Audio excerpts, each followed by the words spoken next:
Okay, so I promise I'm going to try really, really hard not to ramble too long before we get into the video. But I did just want to say a very happy 2026 to everybody. And if you want to stick around until the end of the video, I'm just going to be talking a little bit about my channel. So if that interests you, it'll just be after the video. Anyway, thank you so much for watching. Now let's get into things. They always say to start with the bad news first. Plus, I always like to end things on a high note. So, we're going to go with my top five worst K pop experiences so far. Number five, the ATEEZ Break the Wall tour soundcheck crowd. Look, I totally get it. When you get into soundcheck, it is really, really exciting. However, obviously, if you've ever been in standing GA, you're probably familiar with the phenomenon of if you are close to the stage slash like the gate where the stage is, you better be ready to stand your ground and not be willing to give an inch to people because they are so annoying. When people are standing in a crowd near the stage, stop pushing forwards. Pick a spot. Once you're in your spot, that's it. There's only so many places close to the stage, but no, people always have to push and push and push.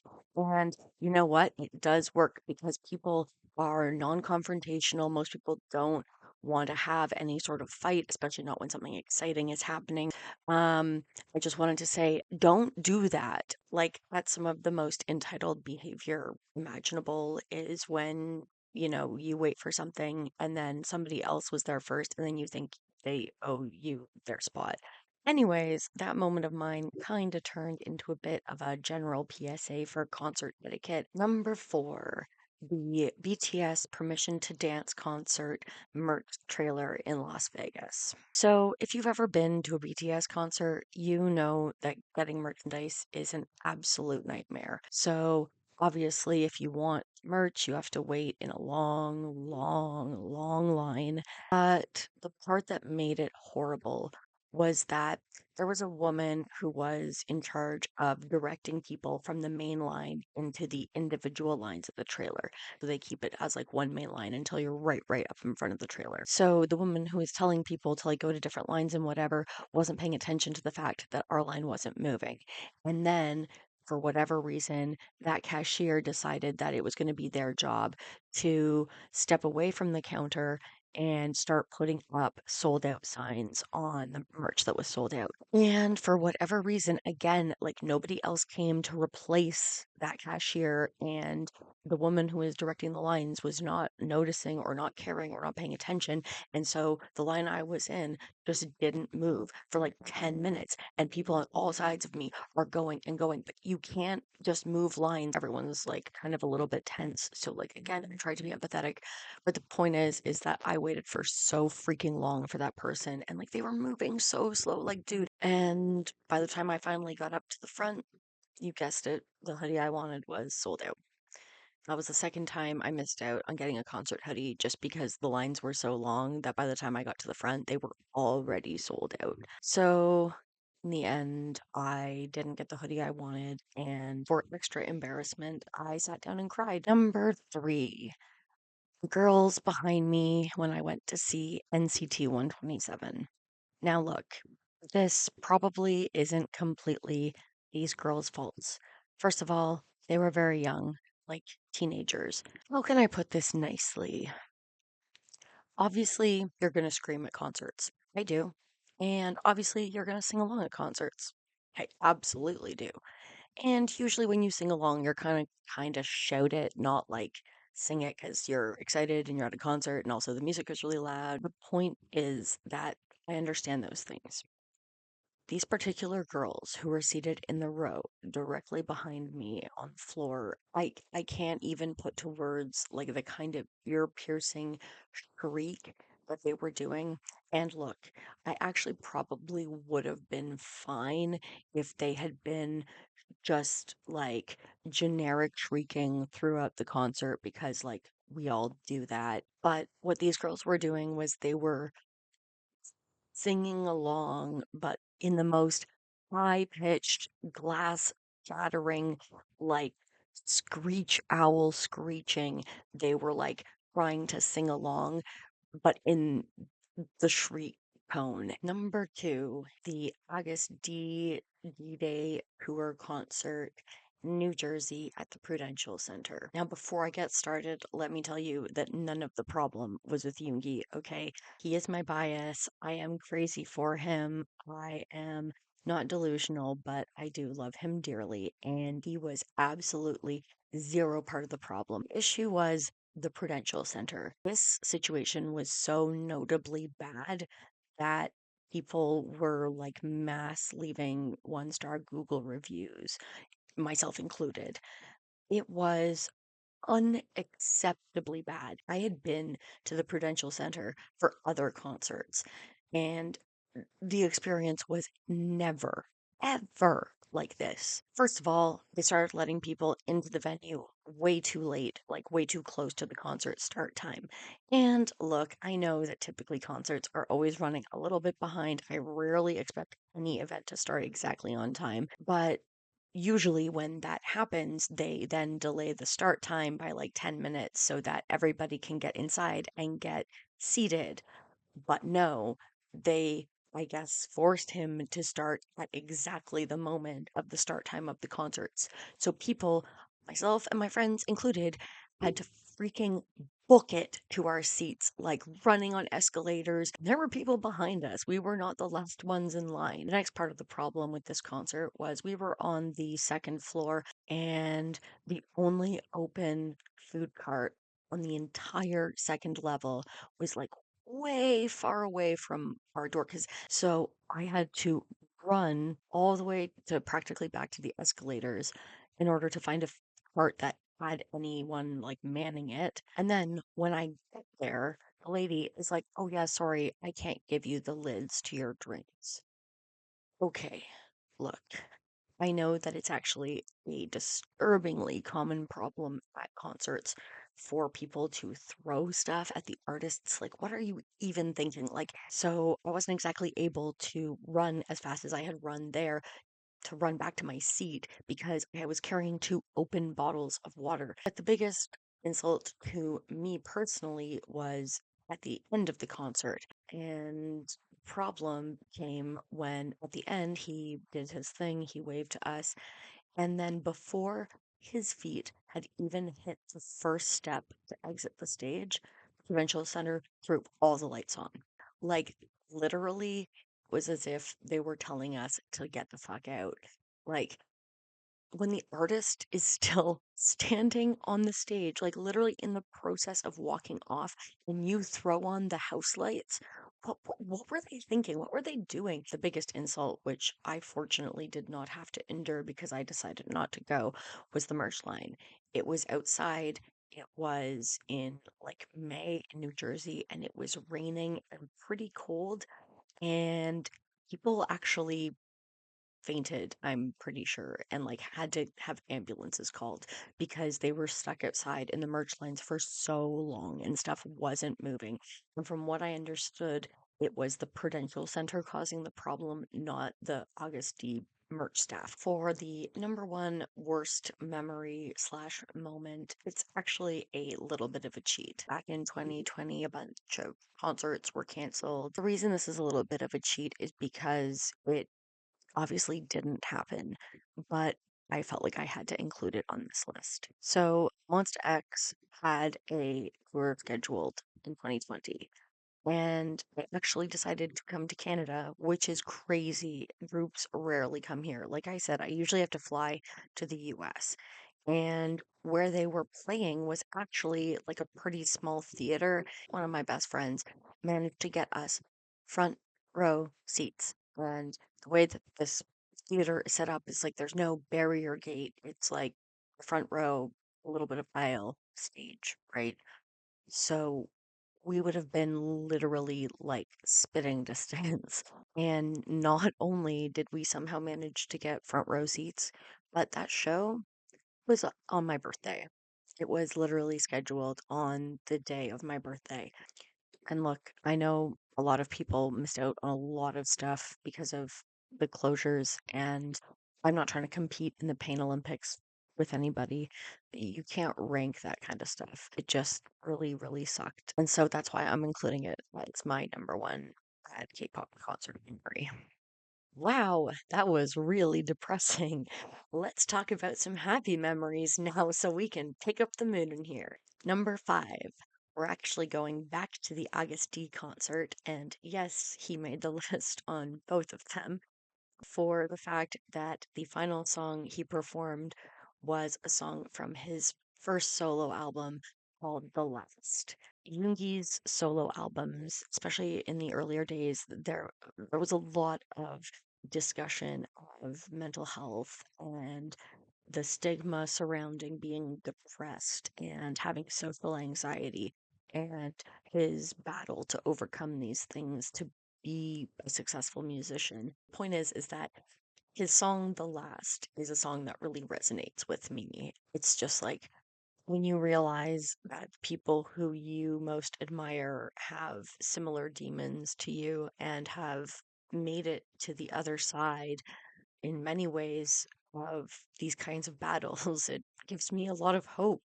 Number four, getting a photo op and front row for MCND. So, if you're not a K-pop fan, you probably haven't heard of MCND. They're not like a mega popular group. They are successful, don't get me wrong, and I love them. They are my sons.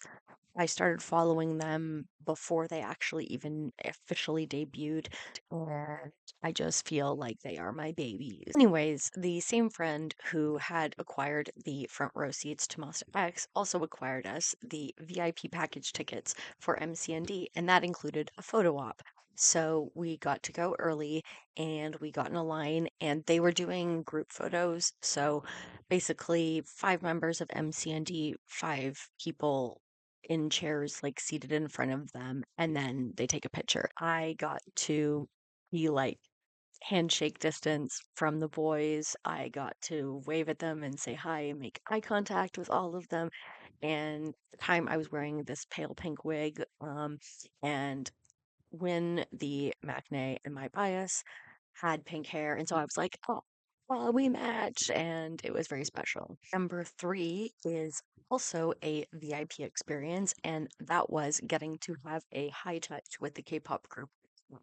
To my knowledge, Card is one of the only, if not the only currently active co-ed K-pop group, as in they have two guys and two girls in the group, which is honestly just a bisexual dream. Every single member of that group, all four of them, are just like mouth-wateringly gorgeously hot. And many of them often are in various straits of undress, and it's excellent, believe me. And if you don't know Card, one of the members is American. He was born in Los Angeles. He goes by Big Matthew, nay Matthew Kim, and he also goes by BM, and he is allergic to shirts, just completely allergic to wearing a shirt. If he has the opportunity to take his shirt off, he is taking it. He is honestly so sexy. I mean, if you, I'm gonna put a picture of him so that you can understand why he's always shirtless. I'm just gonna actually probably put multiple pictures here just so you can enjoy Big Matthew. He is also trilingual, having grown up speaking English, obviously, Korean, obviously, and also Spanish. And he works a lot of Spanish into the lyrics of their songs, and I think that's really cool. Anyways, so not only did our VIP tickets give us front of the line access for merch, but it also gave us a high touch. So for the non-K-pop fans, this is kind of like a meet and greet, but you don't really get to meet them. You kind of only get to greet them. It is basically the line doesn't stop moving. They line the members of a group up one after the other, and as you walk by, you basically just high five them. It's really quick. You get to basically like hi and touch them, or like I like to say thank you because they put on such an amazing show. Also, they just put on a show and now they're like coming out to meet fans. Like I can only imagine how tired they must have been. Unfortunately, the staff did make Big Matthew put his shirt back on for the high touch, even though he had taken it off during the concert, obviously.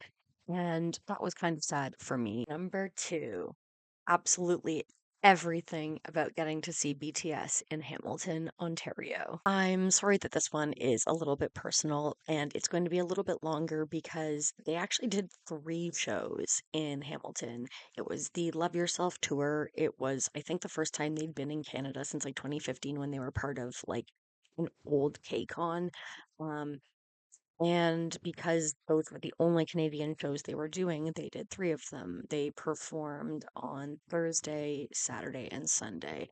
And so obviously, me and my two best friends got tickets to all three shows. It was a big deal. And there were just so many great moments from that weekend. I couldn't just pick one to put on the list. So I'm just gonna try to quickly go through them.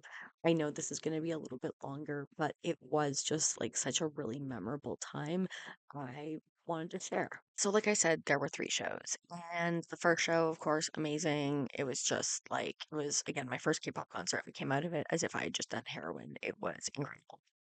And the second concert, during their opening, like, they do like two numbers with choreography and then they stop and like introduce themselves and talk to the audience a little bit.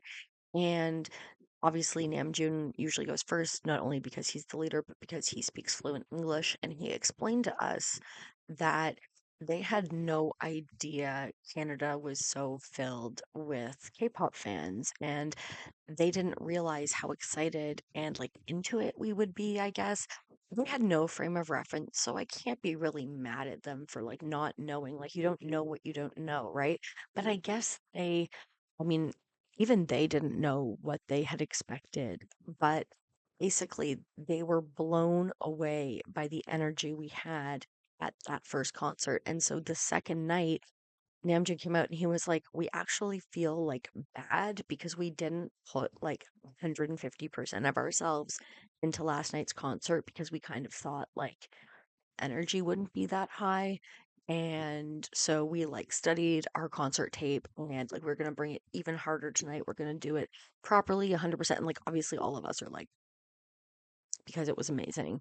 But if you're an artist, you know how it is when you know you didn't do something perfectly.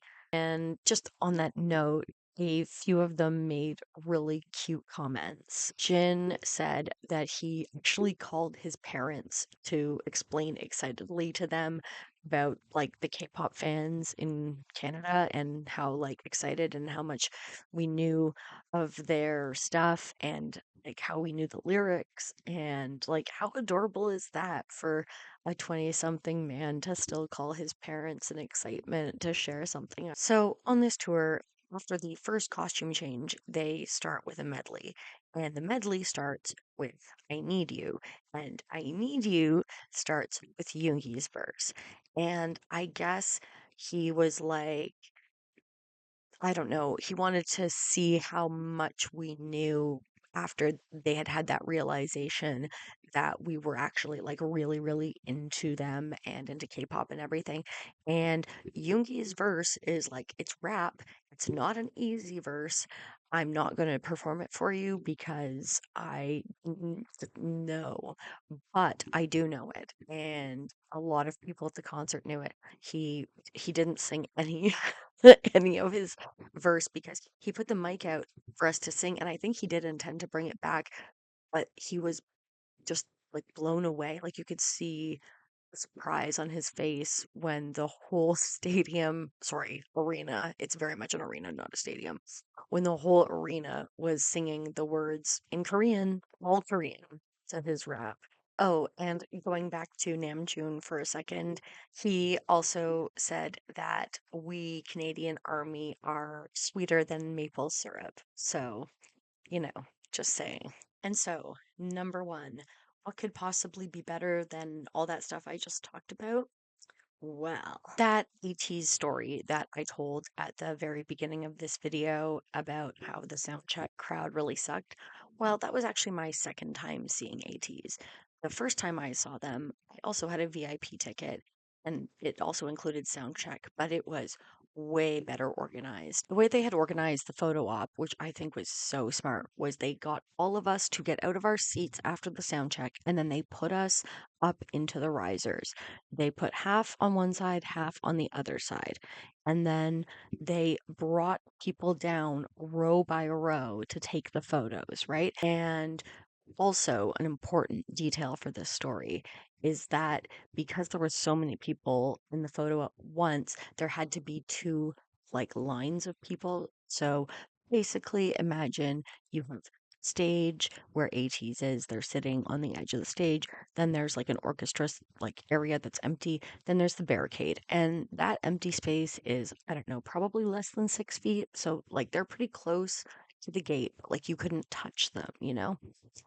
Anyways, because of, again, the number of people and the two lines, it means that one line of people is right up against the gate. I'm counting the lines and like going like, okay, like one, two, one, two, one, two, one. And I realize that when our row gets called, we're going to be the first ones, which means we're going to be up against the barrier. So I was freaking right? Sorry. Like, is there even a word for that kind of thing? I was like less than 6 feet away from every single member of ATEEZ. I had made a sign, like, like a sign that you would bring to concerts and hope that you get on the camera. Well, I was able to actually just hold it up in front of the members, like right there in their faces, basically. And my sign said, Jongho, fight me. Everybody says, I love you, but not that many people, I assume, say, fight me. And so as we came up against the barrier, it was um, Woo Young and then Sen, and then Jongho was sitting beside Sen. And Sen saw my sign first and he read it. He's fluent in English. And he like nudges Jongho and he was like laughing and he points. And as soon as Jongho looks up at me, I let him read the sign and then I go, and his reaction to that was he did not want to fight me, which was disappointing, but also understandable. So, if you're still here, I really can't thank you enough. Also working on a novel right now, and that's also eating up a lot of my energy. It's very hard to try to write a novel, fiction novel, and run a YouTube channel at the same time and come up with like high quality content. I'm working on some video essays that I hope you guys will be excited about. I know I am. I'm really excited to talk about some more movies I love. I'm also super excited to talk about something very random. I'm actually not going to say what it is because I think when you say it, you're going to be like, what? So, in any case, of course, I have to say it for you to stay happy and stay healthy because you are precious. Thank you so much.